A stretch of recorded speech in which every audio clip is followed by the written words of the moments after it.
American judges do not like to sentence women to die. While women make up 13% of suspects arrested for murder, only 2% get death sentences, and only 3% of women on death row have been executed since the institution began. The youngest woman to be sentenced to death in the United States during the post-Furman period. Christa Gail Pike, born March 10, 1976. Criminologists who are looking to solve the question of nature versus nurture in determining what causes criminal behavior won't get anywhere by examining the terrible case of Christa Gail Pike of Knoxville, Tennessee. The only people who might get anything of value by looking at Christa's life and crimes are those of us who like to scare ourselves silly by staring into the heart of evil.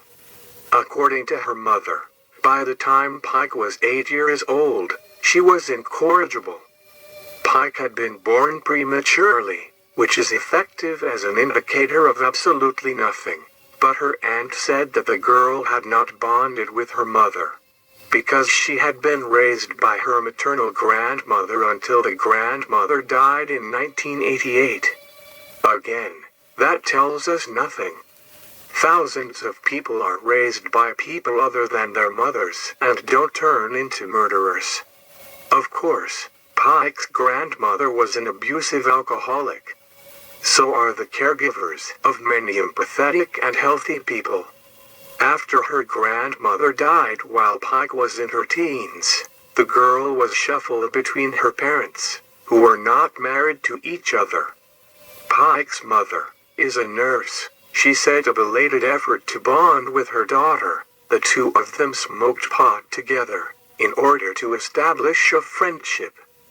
By the time she turned 18, Pike had been thrown out of her father's house twice. According to Pike's father, Pike was disobedient, dishonest, and manipulative.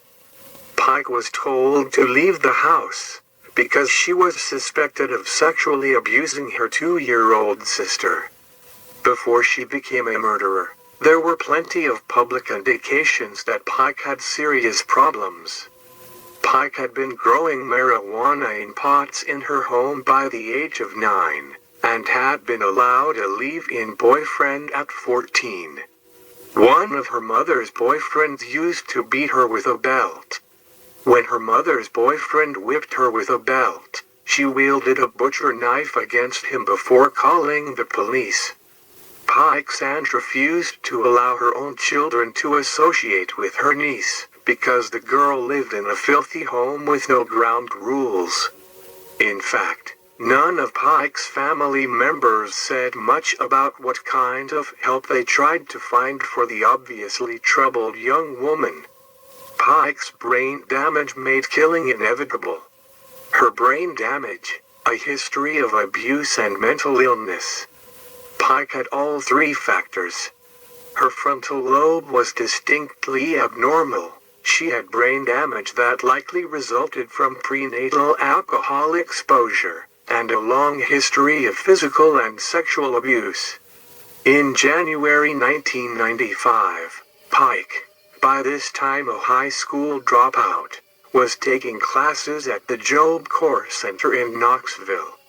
On January 11th, Pike told an acquaintance, Kim Iloilo, that she was planning to kill another student, Colleen Slammer, because she just felt mean that day. Iloilo discounted the threat as just talk. However, at 8 p.m. the next day, Iloilo saw Pike, Colleen, Chatola Peterson and Tadero Ship, who was Pike's boyfriend, walking away from the Job Corps Center. 2 hours later, she saw all of them except Slammer return. Still, she thought nothing of it. Around 11 p.m., Pike went to Iloilo's dorm room at the Job Corps Center and confessed that she had killed Colleen. To prove it, she showed Iloilo something that she claimed was a piece of Colleen's skull. In horrifying detail, Pike described how she had forced Colleen to remove her shirt and bra, beat her with a chunk of asphalt, slashed her throat, and carved a pentagram into her victim's chest and forehead. Pike was recounting the butchery. She was dancing around in a circle, smiling and singing.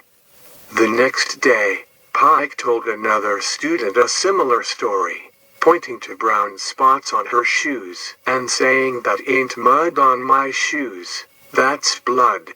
She presented her grisly trophy to the student as well. For whatever reason, neither Iloilo or the other student reported Pike's claims to anyone.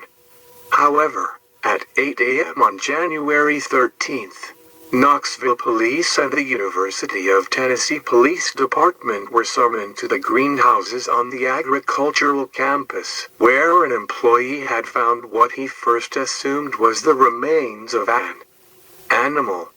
It turned out to be the body of Colleen Slemmer. She was nude from the waist up. Her head had been bludgeoned and her throat had been cut. It's really not necessary to describe in detail how she had been abused. Suffice to say that the first responding officer testified that when he arrived at the scene he thought he was looking at the victim's face, but he couldn't be sure because it was so mutilated. It didn't take long for police to connect Pike with the killing. For some reason, Pike left a jacket in a counselor's office on January 13th.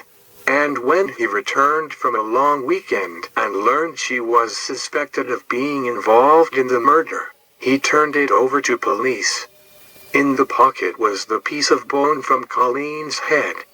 The jacket was helpful evidence, but the prosecution didn't need it because on January 13th, Pike, in an interview with police, confessed to the killing and consented to a search of her dorm room where they found her blood-soaked jeans.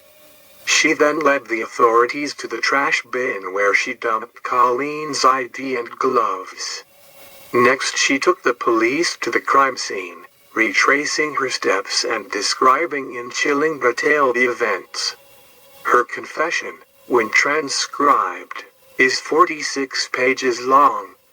The battery of tests found that Pike was marijuana dependent and abused inhalants. She was diagnosed as having borderline personality disorder, a condition that takes its name from its original assumption that a person suffering from the disorder was on the borderline between neurosis and psychosis. People with borderline personality disorder are similar to psychopaths and just as dangerous. They have poor impulse control, volatile affect, a fluctuating self-image that bounces between despair and self-aggrandizement, and they often have problems in relationships. Christa Gail Pike was found guilty of first-degree murder and sentenced to death on March 29, 1996. Shortly after she was convicted and sentenced to die for her crime, Pike wrote a letter to her boyfriend, complaining about the treatment she got from the court. "You see what I get for trying to be nice to the hoe? I went ahead and bashed her brains out so she'd die quickly instead of letting her bleed to death and suffer more, and they effing fry me. Ain't that some shit?" Pike attempted to strangle another inmate while on death row. In July 2004, she received an additional 25 years for this attempted murder. All that remains is punishment and retribution, which doesn't say much for us as a society. In 2012, Pike's petition to the United States Supreme Court for a writ of certiorari was denied. Tennessee has not scheduled a date for Pike's execution. As of February 2023, Christa Pike has spent more than 26 years on Tennessee's death row. It's likely that Pike will one day be executed by the state of Tennessee for her crimes. Besides spending a few years on Earth helping trees by converting oxygen into carbon dioxide, She hasn't done much good in this world, and based on her track record and the predictions of those who study these things, there's scant chance she's going to do much to make this world a better place. It's truly awful to say that the world would be better off without someone, but occasionally, a person comes along who makes a very compelling case for that view. Thank you for watching Death Row.